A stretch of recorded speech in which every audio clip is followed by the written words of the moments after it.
Hello, everyone. Something's going on with Facebook and Live Producer on my computer for some reason, so here we are on my phone. It's our first day of the water challenge. I've got mine. This is mine. I think it holds like 40 ounces of water. So I do try to drink 2 of these a day. I generally get through 2 of these a day, but I'm pretty active and hopefully you guys are upping your activity too. Hey everybody, good to see you. Thank you for hopping on. There's a lot that we are going into today on the magical properties of water. You already know that you should stay hydrated, and studies show that up to 75% of us are chronically dehydrated, not just a little bit dehydrated, but chronically dehydrated. And that has a lot of impact on your mood, on your energy, especially on hunger signals, on weight issues. So it's really interesting how, water really affects every single component of especially a woman's life, because these are the things that we worry about, right? And so hopefully getting in your 64, not 128. Thank you, Amy Tyson. I do science, not math, apparently. So we're getting in a half gallon, 64 ounces of water every single day. Now, I went live yesterday kind of showing you guys that, what's water and what's not water. And it's not to be a big jerk about don't drink anything in your water. It's just for the sake of simplicity. If we're not adding things to our water, it's going to make it easier for everyone else, because the slope kind of gets slippery when you add one thing and then another thing. And really what I want your bodies to react to is pure water, just water. So if you start adding things to your water, then you might have a reaction. You might feel fatigued. You might feel tired. You might be using something, pure and natural like an essential oil, but maybe your body's actually sensitive to that and you don't know. So by pulling out everything and just drinking pure water, you really are able to gauge, your hydration level and whether or not your body's reacting to other things. I will tell you, last summer, I included like those, I showed you guys yesterday, that water packet, like a black cherry flavor, and it just had stevia in it and some electrolytes. And it really, it gave me a stomachache. After like 3 days, I figured out what the heck it was. It was like these additives in my water, and I felt like I was, hydrating, and that was a good thing for my body. Plus it tasted good, so I was drinking more water, but really my body didn't love it. So thank you for being here. We're still waiting for a couple people to hop on. But today I'm going to share with you Dr. Batman Jelly. I'm not exactly sure how to say his name. I've never spoken it out loud before. In my head, I call him Dr. Batman. He wrote a book called Your Body's Many Cries for Water. He is an Iranian medical doctor who actually was imprisoned, and he was the only doctor in the prison. And so he started treating fellow inmates with water only. That's all he had access to in these horrible prison conditions. But the guards allowed him to treat other inmates because his water cures were so effective. He cured people from heart attacks with water. I'm not advocating that you do that. You are not in an Iranian prison. If you have a heart attack, please get yourself to the emergency room as soon as possible. But I am telling you that water can be used to really bring balance and nourishment back to the body. So that's what we're talking about today.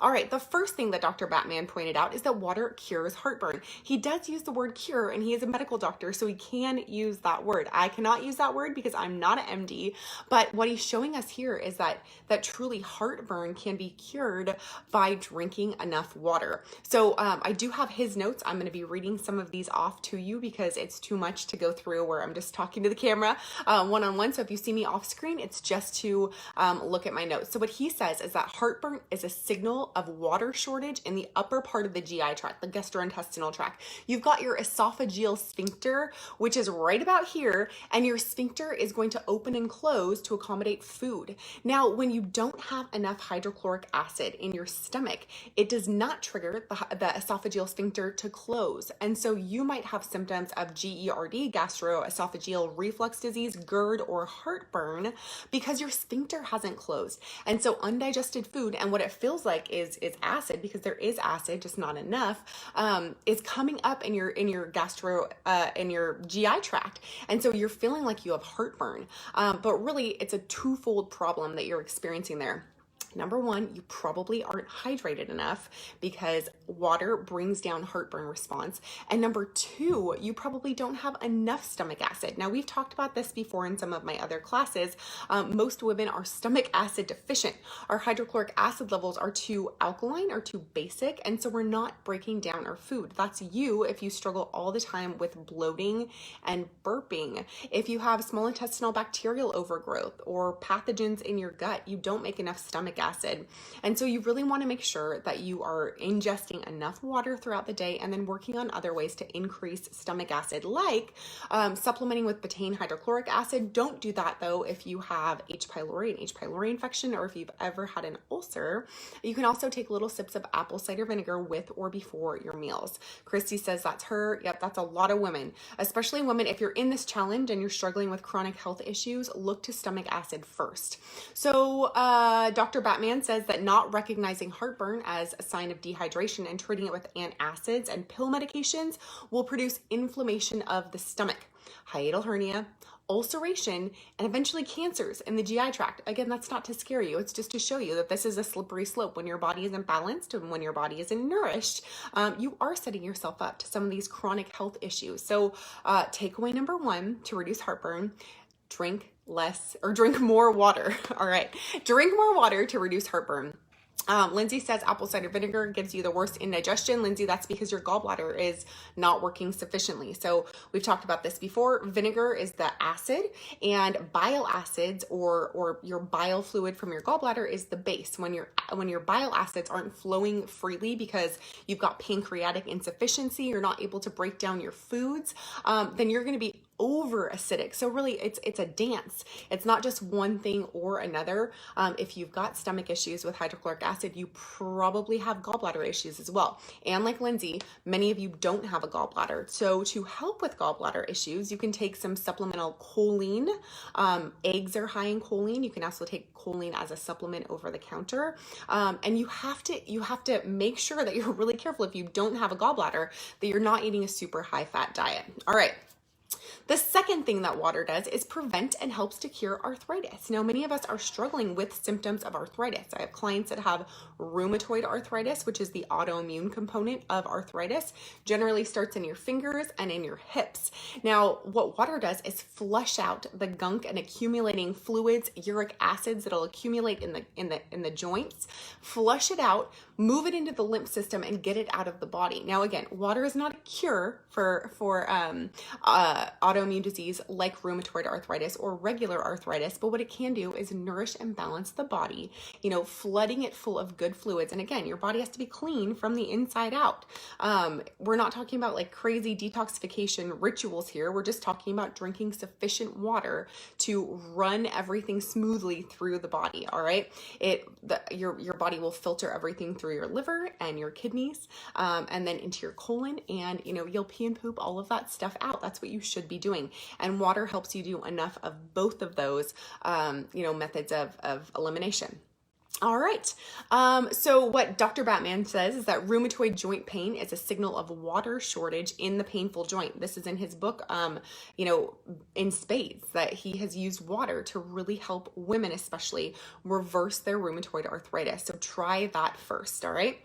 Water helps prevent and cure back pain. Lower back pain is symptoms of water shortage in the spinal column. Now, again, you guys know this isn't everything. There's other, extenuating circumstances that will go into back pain, but why wouldn't you try water first? So if you experience chronic back pain like many people do, make sure that you're super hydrated throughout the day. The water cushions that supports the weight of the body is what he says. So water shortage is going to have the discs, sitting on top of each other, increasing your propensity for back pain, whereas enough water is going to increase the synovial fluid in between your bones and in between your discs and provide a cushion. So that's what we're doing with the water.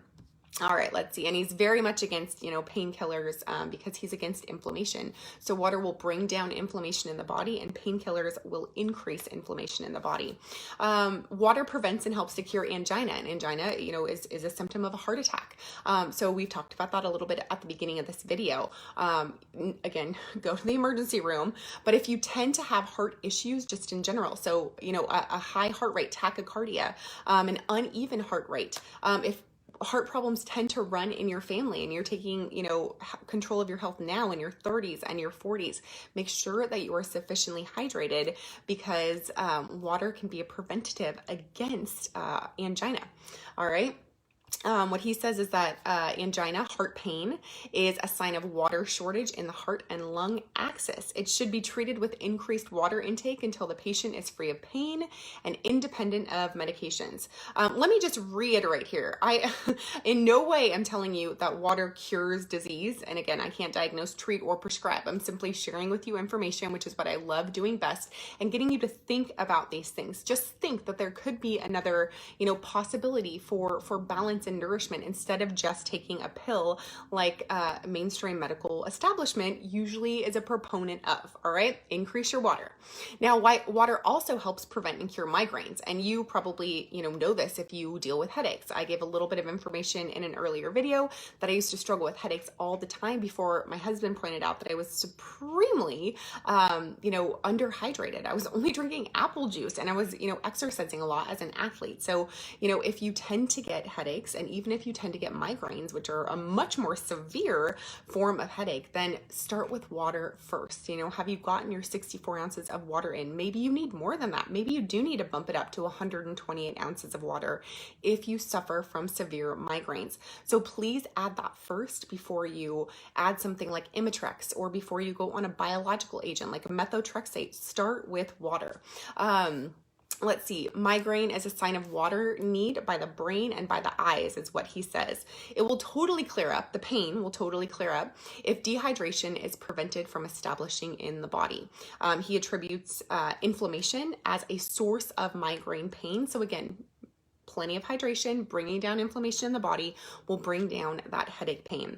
A few more things. Water prevents and helps cure colitis. If anyone suffers from ulcerative colitis or any of the intestinal disorders where you've got inflammation of the colon, so the large intestine, water will help balance and bring down inflammation. Colitis is extreme inflammation of the colon. Other things that cause inflammation of the colon are a standard Western diet, too much coffee, too much alcohol, too much processed foods, too much sugar. For some people who have a severely inflamed gut, too many vegetables or fruits will actually increase colitis inflammation. And so, tamper down that inflammation through drinking plenty of water. Water and salt help prevent and cure asthma. Asthma is a sign of dehydration in the body, and he goes into this a lot in his book as well. It's like he says, a complication of dehydration in the body. Increased water intake will prevent asthma attacks. Now, he also says that you need to have plenty of salt in that water if you are an asthmatic. Asthmatics also need to take more salt to break the mucus plugs in the lungs that obstruct the free flow of air in and out of the air sacs. Now, you can call all this BS, but you can also realize that people have been using cures like this for, centuries and millennia, when we haven't had access to all of these new drugs that are being pushed out by the FDA and drug companies, in the past 50 to 100 years. Now, I used to rep a drug company. I sold many pharmaceutical drugs. I sold a drug for heart disease. I sold a statin, a drug for high cholesterol. I sold what's Omnistuff? An antibiotic. I sold an antibiotic, a suspension for children, and a pill for adults. And, now I know better. I trained on all of the bodily systems when I worked for Abbott Labs. I loved it, and it really sparked my interest in, the body and biology and nutrition. But now I also see, on the opposite side, a lot of the really negative effects that a lot of these drugs can have on our bodies, on our microbiome, on our gut, especially something like Omnistuff, that cephalosporin that I used to sell. It would destroy the guts of these children. And actually, part of my literature was to tell the doctors, your patients will have diarrhea. And I didn't know then, but now I know that we are completely destroying the microbiome of these children by, using a second-tier antibiotic, a super high effective antibiotic that was just really killing off all the bad bacteria, but also the good bacteria, hence the diarrhea. All right, water helps prevent and cure high blood pressure. That's kind of a given. Hypertension is a state of adaptation of the body to a generalized drought when there's not enough water to fill all the blood vessels that diffuse water into vital cells. I thought that was a really interesting piece of information. You've got to have, a good amount of pressure, in and out of the cells, in and out of the veins, in and out of the arteries, and water helps balance that pressure. And so he also says not recognizing hypertension or high blood pressure as one of the major indicators of dehydration in the human body. And treating it with diuretics that further dehydrate the body will in time cause blockage by cholesterol of the heart arteries and the arteries that go into the brain. Remember, this guy's a medical doctor, and so he's got research to back up some of his claims. So, it's not like if you aren't dehydrated, or if you are dehydrated, that's going to lead to, your arteries being blocked necessarily in every case. But you can see here that, that's a cascade that can go further down the line if you start from a dehydrated state. All right, water prevents and helps cure early adult onset diabetes. He also claims that type 2 diabetes is another adaptive state to severe hydration of the human body. He, kind of walks in the book like the play between severe hydration and then insulin resistance. And insulin resistance is that state in the body where your body can no longer, get glucose into the muscle cells and the liver where it belongs, where it's stored to be pulled back out later when the body actually needs glucose for energy. So that's what happens when you eat glucose. Your body takes it, stores it as glycogen in the liver and in the muscle cells, and can pull it out later via gluconeogenesis to give you all that blood sugar you need to like run a mile or play soccer with your kids, or get through sleep without, dying because you don't have enough blood sugar getting to your brain, right? So insulin resistance is a state where your body is not adapting to insulin as well. And so you start putting on weight, which is a big bummer. Your blood glucose rises, your insulin rises. And he makes the case that if you are sufficiently hydrated, that you'll have less of a chance of becoming a type 2 diabetic. Water lowers blood cholesterol. And this is our final point here, okay? Oh, sorry, I meant to keep this to 15 minutes, but there I go. All right, water lowers blood cholesterol. And again, just think of it. It's a fluid. It's flowing through your body. It's breaking up sludge. It's breaking up junk. What's up, Alyssa? And it's bringing balance back to the body. Whatever you would do on the outside of your body, it makes sense to do to the inside of your body. So if you're going to wash the outside of your body, you might as well wash the inside of your body. And all you have to do is just drink more water. So that's an initial foray into some of the amazing benefits of water. I know you guys are women, so we are going to go into hormones, we are going to go into weight loss, and we are going to go into skin for the rest of this week. But that was just a fun and kind of cursory introduction. You can share some cool information with people when they're asking why you're peeing so much. You could say, I'm decreasing my chances for asthma, high blood cholesterol, hypertension, and a bunch of other diseases. Stacy says, sounds like water is second only to the living water. Jesus, water is life. Amen, sister. What a great correlation. So we are going to sign off for today. Keep all of your pictures coming. I'm going to go pee because I've already drinking 40 ounces, but I will for sure get my second 40 ounces in later on today. I will see you guys back here tomorrow, somewhere between 12 and 3. I will post beforehand so you know when I'm coming on. Thanks for joining me live and have a wonderful afternoon. Bye, everybody.